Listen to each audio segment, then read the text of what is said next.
جی السلام علیکم dear students.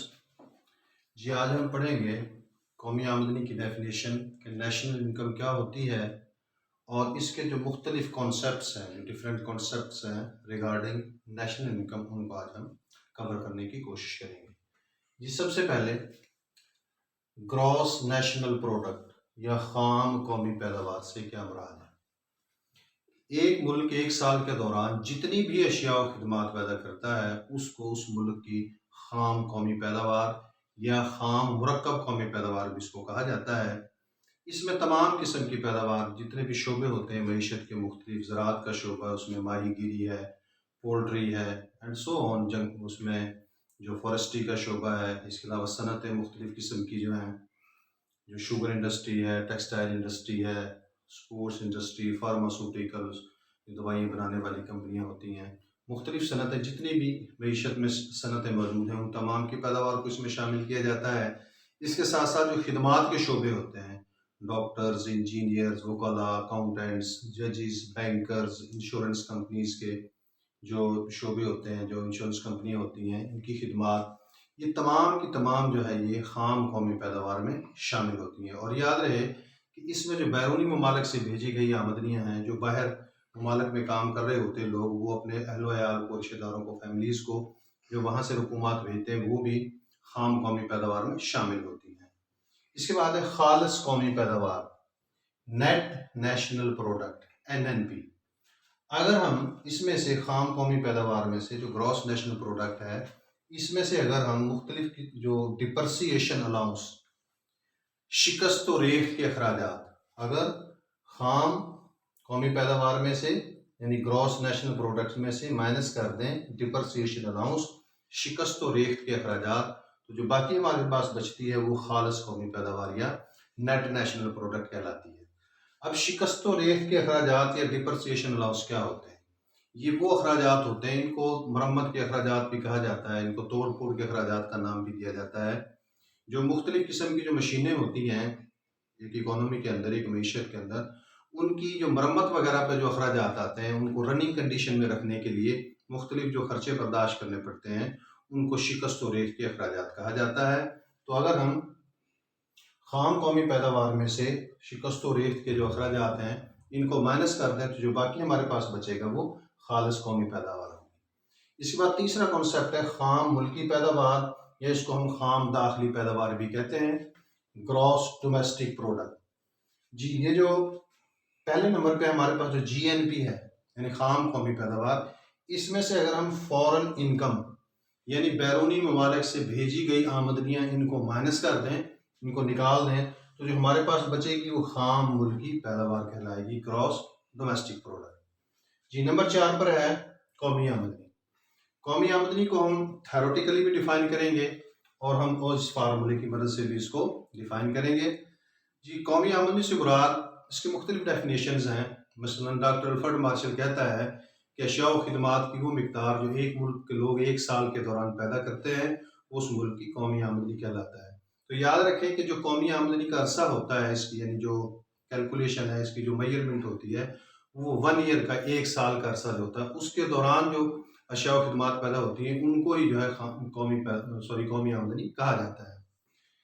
لیکن بشرطے کہ اس میں سے فرسودگی کا الاؤنس اور بالواسطہ ٹیکس منفی کر دیا جائے تو جو باقی وقت جو بچے گی وہ اس ملک کی قومی آمدنی کہلائے گی. میں دوبارہ اس کو ڈیفائن کرتا ہوں. اشیاء و خدمات کی وہ مقدار جو ایک ملک کے لوگ ایک سال کے دوران پیدا کرتے ہیں قومی آمدنی کہلاتی ہے، بشرطے کہ اس میں سے فرسودگی کا الاؤنس یعنی جو شکست و ریکھ کے اخراجات اور بالواسطہ ٹیکس یعنی انڈائریکٹ ٹیکسز جو ان کو مائنس کر دیا جائے تو باقی جو بچتی ہے وہ قومی آمدنی کہلاتی ہے. یہاں پہ ہم نے لکھا ہے کہ national income is equal to net national product minus indirect taxes, یعنی یہ جو جو خالص قومی پیداوار ہے اس میں سے اگر ہم بالواسطہ ٹیکس نکال دیں تو جو باقی بچے گی وہ قومی آمدنی کہلائے گی. ٹیکسز بنیادی طور پر 2 طرح کے ہوتے ہیں، ایک ہم انڈائریکٹ ٹیکسز یا بالواسطہ ٹیکسز ان کو کہتے ہیں، اور ایک ہوتے ہیں ڈائریکٹ ٹیکسز یا براہ راست ٹیکسز. براہ راست ٹیکس وہ ہوتا ہے جو جس شخص پہ جس ادارے پر لگتا ہے وہی اس کو پے کرتا ہے، اس کا بوجھ، اس کا برڈن جو ہے کسی اور پر شفٹ نہیں کیا جا سکتا. مثال کے طور پہ income tax, property tax, wealth tax, یہ ایسے ٹیکسز ہیں جو براہ راست ٹیکس کہلاتے ہیں. جس شخص پہ، جس ادارے پر، جس فرم پر یہ لاگو ہوتے ہیں وہی اس کا بوجھ اٹھاتا ہے، اس کا بوجھ کسی دوسرے کو منتقل نہیں کر سکتا. اس کے بعد جو انڈائریکٹ ٹیکسز ہوتے ہیں جن کو ہم بالواسطہ ٹیکسز کہتے ہیں، یہ ایسے ٹیکس ہوتے ہیں جو کارخانہ دار پر لگتے ہیں، یعنی حکومت ان سے وصول کر لیتی ہے اور وہ قیمتوں میں اضافہ کر کے اس کو عوام کو منتقل کر دیتے ہیں. اس کی جو سب سے بڑی مثال ہے، جو اوبویس اور بڑی ایویڈنٹ قسم کی جو مثال ہے، وہ سیلز ٹیکس، جس کو ہم اردو میں بکری ٹیکس کہتے ہیں. سیلز ٹیکس جو ہوتا ہے، حکومت اس کو کارخانہ دار سے وصول کر لیتی ہے، اور کارخانہ دار کیا کرتا ہے کہ قیمت میں اضافہ کرتا ہے اور اس کو صارفین کو، کنزیومرز کو منتقل کر دیتا ہے. تو آپ دیکھتے ہیں، آپ کوئی بھی چیز پرچیز کریں، مثلا کوئی میڈیسن پرچیز کرتے ہیں، یا کوئی پیپسی ہے، کوک ہے، اس طرح کی کوئی مشروبات جو ہیں یہ آپ پرچیز کرتے ہیں، یا اس کے علاوہ آپ کوئی نہانے والے صابن ہیں، یا جیسے پیسٹ وغیرہ ہے، جب آپ خریدتے ہیں تو آپ دیکھتے ہیں کہ اس پہ لکھا ہوتا ہے price plus sales tax is equal to that. یہ اصل میں کیا ہوتا ہے؟ انڈائریکٹ ٹیکس ہوتا ہے جو کارخانہ دار پہ لگا تھا اور اس نے اس کو آگے قیمت میں جمع کر کے، قیمت میں اضافہ کر کے اس کو عام جو صارفین ہیں ان کو منتقل کر دیا ہے.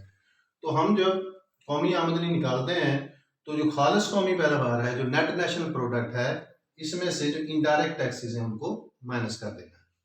جی اس کے بعد شخصی آمدنی، پرسنل انکم.